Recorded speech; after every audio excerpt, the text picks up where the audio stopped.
రాష్ట్ర వ్యాప్తంగా రైతాంగం పడే బాధలు ఇబ్బందులన్నీ కూడా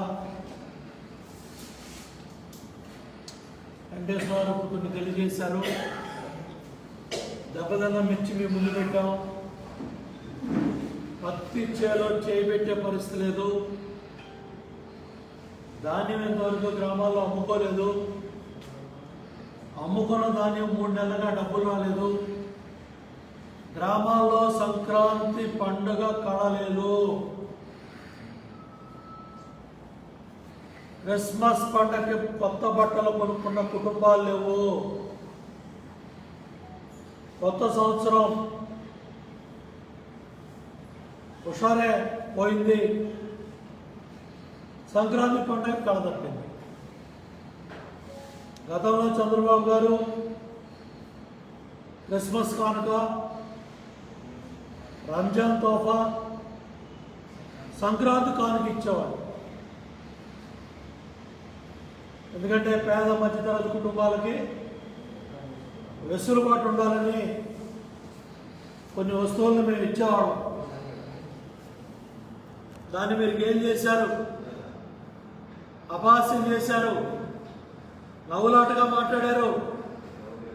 ఇవాళ మీ అసమర్థత, చేతకాంతనం వల్ల సామాన్యుడు, పేద మధ్యతరగతి వాడు నిత్యావసర సరుకులు కూడా కొనుక్కునే పరిస్థితులు లేరు. ఇవాళ కేజీ కూరగాయలు కొనుక్కునేవాడు 1 కేజీకి వెళ్ళిపోయారు. 1/2 కేజీ వాళ్ళు 1/2 కేజీ 100 గ్రాములకి వెళ్ళిపోయారు. టమాటా కిలో కొని చాలా రోజులైంది. టమాటా కాయ కొనుక్కుంటా ఉన్నారు. ఆ పరిస్థితి ఇవాళ గ్రామాల్లో, పట్టణాల్లో, నగరాల్లో వచ్చింది. మేము అడుగుతూ ఉన్నాం, దాన్ని ఎందుకు కొనుగోలు చేయలేకపోతున్నావు? దాని డబ్బులు ఎందుకు ఇవ్వలేకపోతున్నావు? నువ్వు ఇచ్చే బియ్యం కూడా మీ శాసనసభ్యుల మంత్రుల ఆధ్వర్యంలో మండలానికి దళాన్ని పెట్టి కేజీ 10 రూపాయలు కొని కాకినాడ పోర్టు నుంచి ఇతర దేశాలకు ఎక్స్పోర్ట్ చేస్తూ ఉన్నారు. 10 రూపాయల నుంచి 50 రూపాయలకు అమ్ముకుంటా ఉన్నారు. డైరెక్ట్గా మీ బళ్ళలోనే బియ్యం స్మగుల్ అవుతూ ఉంది.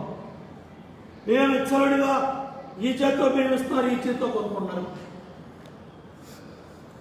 ఎప్పుడో ఇంత పచ్చిపాపం లేదు. ఏం జరుగుతూ ఉంది గ్రామాల్లో? 72 సంవత్సరాల్లో 3,14,000 కోట్ల అప్పు అయితే స్వతంత్రం వచ్చిన తర్వాత, రాష్ట్రం ఏర్పడిన తర్వాత మరి ఈరోజు 3,86,000 కోట్ల అప్పులు దాటిపోయాయి.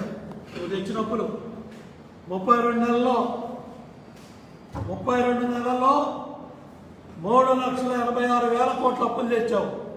ఏం చేసావని 5 కోట్ల ప్రజల తరపున మేము అడుగుతున్నాం. నువ్వు పంచిన డబ్బులు, మండలాలకి, గ్రామాలకు వచ్చిన డబ్బులు, సచివాలయాల రికార్డులు ఉన్నాయి. వైట్ పేపర్ రిలీజ్ చేసే దమ్ము ధైర్యం ఈ ప్రభుత్వానికి ఉందా? 1,00,000 కోట్లు పంచారంటున్నావు కదా. ఏ స్కీమ్ కింద, నీ నవరత్నాల్లో ఏ స్కీమ్ కింద ఎంతెంత ఖర్చు పెట్టావో చెప్పే దమ్ము ధైర్యం జగన్మోహన్ రెడ్డికి ఉందా?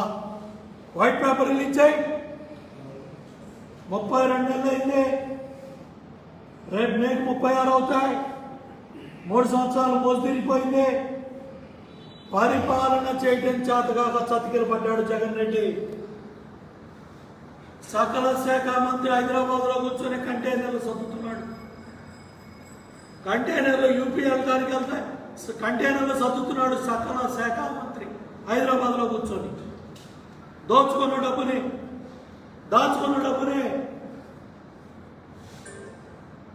శాండ్లో క్యాష్ అండ్ క్యారీ, లిక్కర్లో cash and carry, no digital payment, no online payment, no Paytm payment. కాగితం ఇస్తేనే ఇస్తారు మా ఆంధ్రప్రదేశ్లో. కాగితం ఇస్తేనే ముట్టిస్తారు. కాగితం ఇస్తేనే ట్రాక్టర్ ఇసుకుపోస్తారు, లారీ ఇసుకుపోస్తారు. ఎక్కడ పోతున్నా ఈ డబ్బులన్నీ? 5 కోట్ల ప్రజల తరపున అడుగుతున్నాం. ఎక్కడికి వెళ్తున్నాయి? తాడేపల్లి డిబ్బానికి వెళ్తున్నాయి. ఈ డబ్బులన్నీ కూడా 2000 నోట్లు మారుస్తున్నారు. కంటైనర్లు ఎక్కిస్తున్నారు. పక్క రాష్ట్రాల్లో ఇళ్లలో అపార్ట్మెంట్లో బీరువాల్లో పెడతా ఉన్నారు. మొన్నే ఒక అపార్ట్మెంట్ తలుపు తీశారు. కట్టలు కట్టలు కట్టలు కట్టలు కట్టలు కట్టలు 1000 కోట్ల. ఎన్ని కోట్ల? సకల శాఖ మంత్రి చెప్పాలి, జగన్ రెడ్డి గారు చెప్పాలి. ఇటువంటి పార్కింగ్ ప్లేస్లు 10 ఉన్నాయి రాష్ట్రంలో, పక్క రాష్ట్రాల్లో.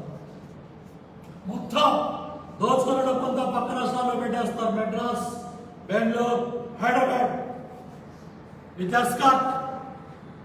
మొన్నే హైదరాబాద్లో దోచుకున్న డబ్బులు 100 కోట్లు రియల్ ఎస్టేట్లో బయటపడ్డాయి.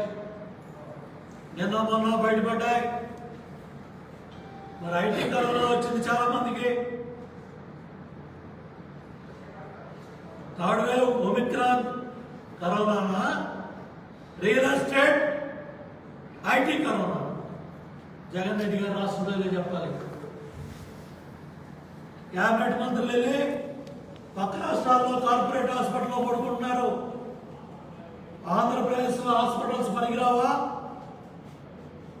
అయ్యా ముఖ్యమంత్రి గారు, 5 కోట్ల ప్రజలకు ఇదే సందేశమా? మీ మంత్రి వెళ్ళి పక్క రాష్ట్రంలో పడుతున్నాడు. హెల్త్ బులెటిన్ రిలీజ్ చేయండి. మరి కూడా ప్రతి వాళ్ళకి మెడిసిన్ ఆడుతూ ఉంది, జ్వరం వస్తూ ఉంది, దగ్గు వస్తూ ఉంది. మరి మేము కూడా వెళ్ళి కార్పొరేట్ హాస్పిటల్లో పడుకోవాలా మీ మంత్రిలాగా? లేకపోతే ఆంధ్రప్రదేశ్లో రాష్ట్రంలో ఇక్కడ హాస్పిటల్స్ ఏమన్నా పనిచేస్తున్నాయా? ఎందుకు ఇక్కడ కార్పొరేట్ హాస్పిటల్స్ మీద, ఇక్కడ గవర్నమెంట్ హాస్పిటల్స్ మీద నమ్మకం లేక పక్క రాష్ట్రంలోకి వెళ్ళి మీ మంత్రి కొడుతున్నాడు? హెల్త్ బులెటిన్ విడుదల చేయాల్సిన బాధ్యత వైద్య ఆరోగ్య శాఖ మంత్రికి లేదా, ముఖ్యమంత్రికి లేదా, రాష్ట్ర ప్రభుత్వానికి లేదా? ఇది Omicron corona, real estate, IT corona. ఎందుకంటే నేను ఇన్కమ్ ట్యాక్స్ వాళ్ళు వెంటబడుతున్నారని తెలిసింది. హైదరాబాద్లో రియల్ ఎస్టేట్లో పట్టుకున్న డబ్బులు తేలుగుట్టి దొంగల్లాగా మంత్రులు, ముఖ్యమంత్రి అనుచరులు నోరు తెరిస్తే ఒట్టు. ఎవరై 100 కోట్లు ఎవరై? ప్రజలు అడుగుతున్నారు. జగన్ రెడ్డి గారు, మీ కోపం వచ్చినా, మీకు బాధ అనిపించినా చెప్పాల్సిన బాధ్యత మీ మీద ఉంది. కడుపు పండిన రైతు తరపున అడుగుతున్నా. ఇంతవరకు దీన్ని దిక్కుమొక్కలేదు. ఈ నెలకి ఇంతవరకే పురుగుల మందు వేయాలో చెప్పలేకపోయారు. పత్తి మా చేయి దాటింది, రేటు పెరిగింది. మా చేతిలో ఉంటే 3000, 4000 రావు. రైతు చేతిలో ఉంటే 3000, 4000. దళారుల చేతిలోకి వెళ్తే మీ స్పిన్నింగ్ మిల్ దళారులు, మీ దళారులు కలిసి కొంతమంది రేట్లు పంచుకుంటారు, రైతు కష్టాన్ని దోచుకుంటున్నారు. ఏమైపోయింది ప్రభుత్వం? ఈ ధరల స్థిరీకరణ నిధి, ఈ ధరల స్థిరీకరణ నిధి చాలా డబ్బా కబుర్లు చెప్పారు. 3000 కోట్లు అన్నారు, 5000 కోట్లు అన్నారు. ఎవరికి ఇచ్చారు? పులివెందుల అతికాయలు కొన్నారు, మాకు ఇచ్చారు. డాక్టర్ అక్కచెల్లెలతో పులివెందుల అతికాయలు పంచారండి కరోనా సమయంలో. కృష్ణా, గోదావరి, గుంటూరు అరటికాయలు పంచారు. మాజీ శాసనసభ్యుడు రోడ్డు మీద కూర్చున్నాడు ధాన్యం పోసుకొని. హైవే మీద కూర్చున్నాడు ధాన్యం ఇవ్వమని. ఈ ప్రభుత్వాన్ని స్వయంగా అని అడుగుతున్నా. నిత్యావసర సరుకులు ధరలు తగ్గించలేదు. టాస్క్ ఫోర్స్ వేసావు, ఎంతమంది మీద పీడీ యాక్ట్ పెట్టావు, ఎంతమంది దళాలను అరెస్ట్ చేసావు, కందిపప్పు రేటు తగ్గించావా, చింతపండు 45% పెరిగింది తగ్గించావా, ఆయిల్ 102 నుంచి 240 తగ్గించావా, ఏ నిత్యావసర వస్తువులు ఏం తగ్గించారు? అసలు మీకు నియంత్రణ ఉందా? ప్రభుత్వం దగ్గర ఆయనకి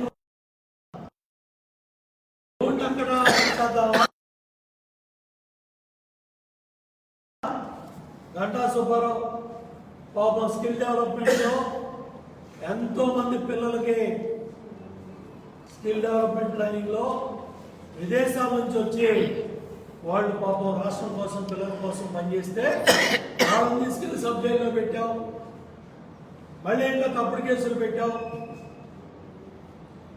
రోజు తప్పుడు కేసులు పెట్టే కార్యక్రమం.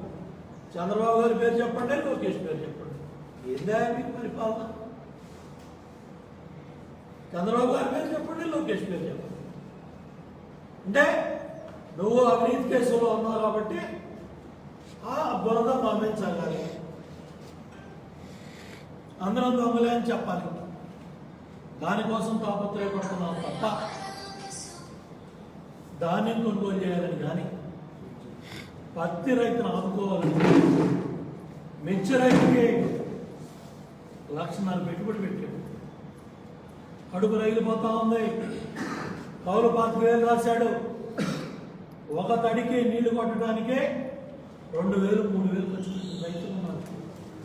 ఏమన్నా బుద్ధి జ్ఞానం ఉందా ఈ ప్రభుత్వానికి? సోయంగా అడుగుతున్నా, తెలుసా అని అడుగుతున్నా. నీ శాస్త్రవేత్తలు ఏం చేస్తున్నారు? నీ అధికారులు ఏం చేస్తున్నారు? నీ డిపార్ట్మెంట్లు ఏం చేస్తున్నాయి? వ్యవసాయ శాఖ మంత్రి బూతులు తిట్టడానికి వస్తాడు. జిల్లా మంత్రులు సినిమా టికెట్ల ద్వారా గుళ్ళో లింగాలు వినటం తప్ప గుళ్ళో లింగాల వినటం. గోతుల మంత్రులు అడ్రస్ లేరు. ఎవడు రైతు గురించి మాట్లాడేది? ఈ పండుగ సమయంలో గ్రామాల్లో ఇంత హృదయ విదారకంగా పరిస్థితులుంటే బాధ్యత గల ప్రధాన ప్రతిపక్షంగా తెలుగుదేశం పార్టీ 13 జిల్లాల్లో ప్రజల కష్టాలు నిన్న పెద్ద ఎత్తున 175 నియోజకవర్గాల్లో కూడా కార్యక్రమాన్ని చేపట్టి నిత్యావసర సరుకులు, కూరగాయ ధరలు ఎలా పెరిగాయో చెప్పాం. అలాగే మామిడి ఇవాళ చేతికొచ్చే పరిస్థితి ఉందా? మామిడి కూడా పోయింది, పత్తి పోయింది, మామిడి పోయింది, మిర్చి పోయింది. దాన్ని నువ్వు అమ్మించడానికి సంఖ్యలు పడ్డావు. రెండో పంట తాళవా వేయొద్దు, డ్యాముల్లో నీళ్లు ఉన్నాయి. దౌర్భాగ్యం స్వతంత్రం వచ్చిన తర్వాత, ఆంధ్రప్రదేశ్ రాష్ట్రం ఏర్పడిన తర్వాత డ్యాముల్లో నీళ్లుండి దాళవా వేయొద్దు, వరి పంట వేయొద్దు అని చెప్పిన దౌర్భాగ్య ప్రభుత్వం జగన్మోహన్ రెడ్డి. చేతగాని దద్దమ్మ అవినీతి ప్రభుత్వం. ఇంతవరకు ఏ ప్రభుత్వం కూడా చెప్పాల. డ్యాముల్లో నీళ్లున్నా లేకపోయినా బోర్ల కింద వేసుకున్నారు, వర్షానికి వేసుకున్నారు, చెరువుల కింద ఎంతో మంది వేసుకున్నారు. ఇవాళ నారుమళ్ళు వేస్తే రేషన్ కార్డు దిగుతాడంట, నారుమళ్ళు వేస్తే కరెంటు తీస్తారంట, వ్యవసాయ మోటార్లకి పంప్ సెట్లు. ఎప్పుడన్నా విన్నాము మనం? రైతు పంట పండించే సమాజానికి అన్నం పెట్టే రైతు వ్యవసాయ పంపు సెట్లకి మోటార్లకి మీటర్లు పెడతావా? చెప్పండి. ఏది పెంచావు? బస్ ఛార్జీలు పెంచావు, కరెంట్ ఛార్జీలు పెంచావు, నిత్యావసరాలు అందుబాటులో లేకుండా చేసావు, పేదవాడికి ఇచ్చిన కానుకలన్నీ తీసావు. రైతులు సంతోషంగా ఉన్నాడా? సామాన్యుడు సంతోషంగా ఉన్నాడా? వాళ్ళ పండుగ వాతావరణం గ్రామాల్లో కనపడుతుందా? ఏమన్నా ఈ ప్రభుత్వానికి బాధ్యత ఉందా? ఇప్పుడంతా కంటైనర్లు సర్దే ఆడవాళ్ళు ఉన్నారు.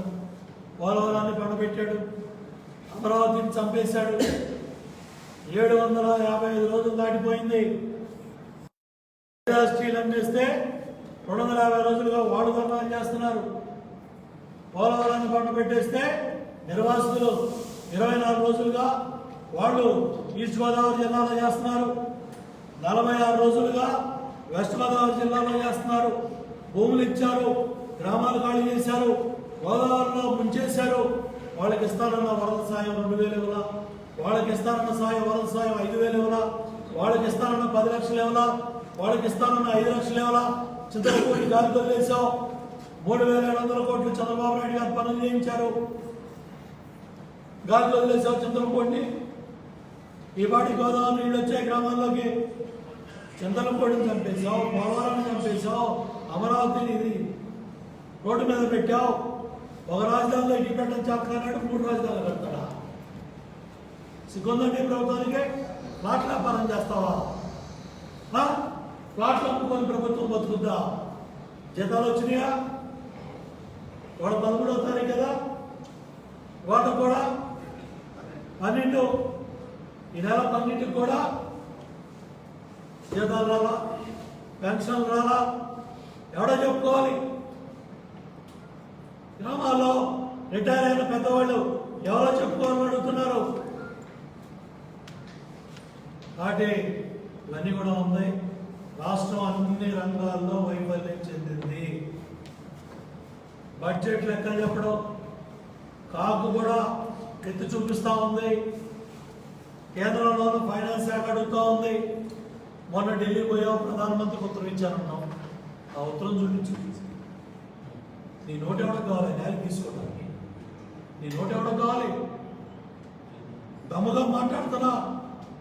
ప్రధానమంత్రిని కలిసినా, ఆర్థిక మంత్రిని కలిసినా, జలవనరుల శాఖ మంత్రిని కలిసినా చంద్రబాబు గారు, నేను, అందరూ మా మంత్రులంతా కూడా మీడియా ముందుకు వచ్చి మాట్లాడుతున్నాం.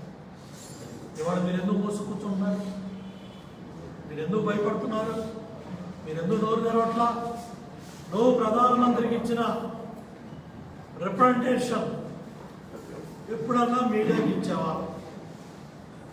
ఈ 32 నెలల్లో కేంద్ర జలవనరుల శాఖ మంత్రికి, పోలవరం మీద ఆర్థిక మంత్రికి, ప్రధానమంత్రికి ఇచ్చిన కాగితాలు, రిప్రజెంటేషన్స్ పెట్టి బయటపెట్టి.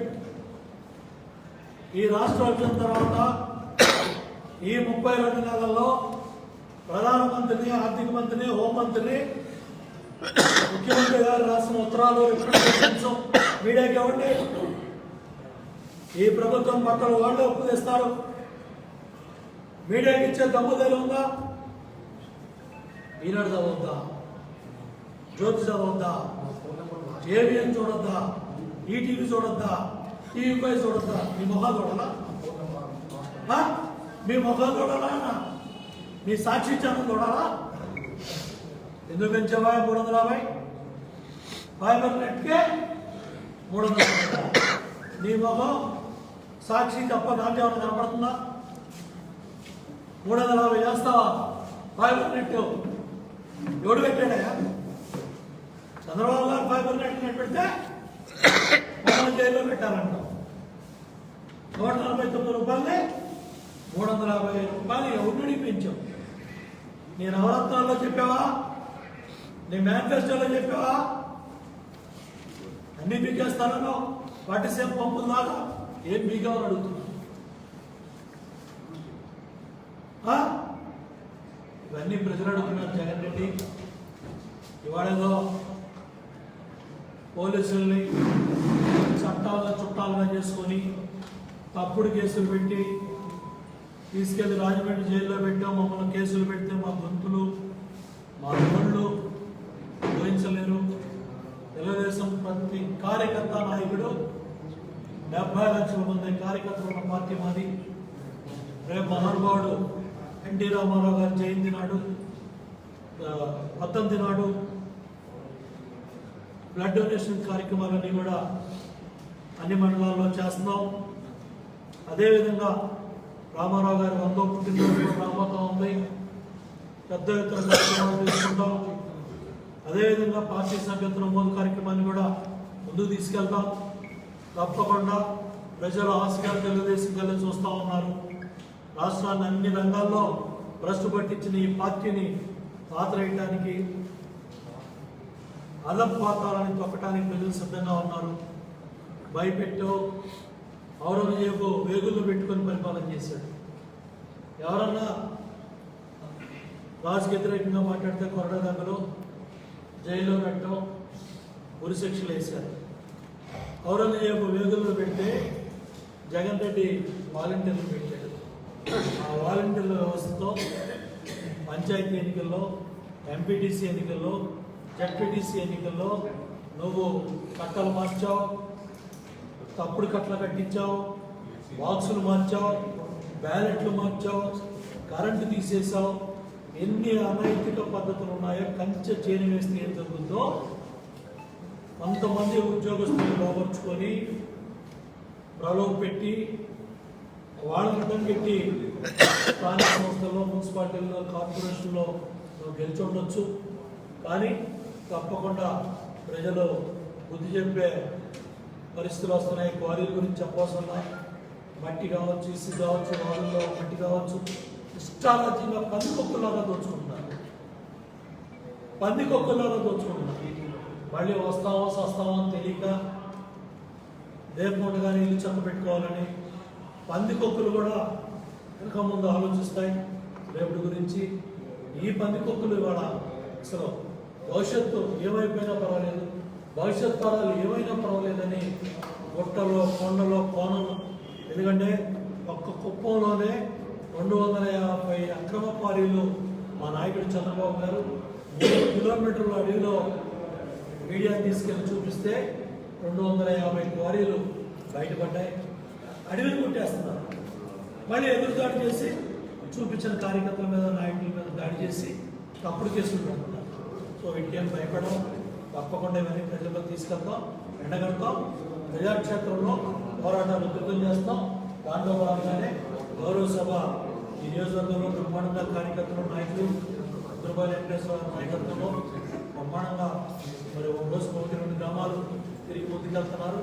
చక్కగా జరుగుతున్న గ్రామాల్లో పెద్ద ఎత్తున మరి ప్రజలు కూడా భయాన్ని కూడా వెంటబెట్టకుండా ముందుకొస్తూ ఉన్నారు.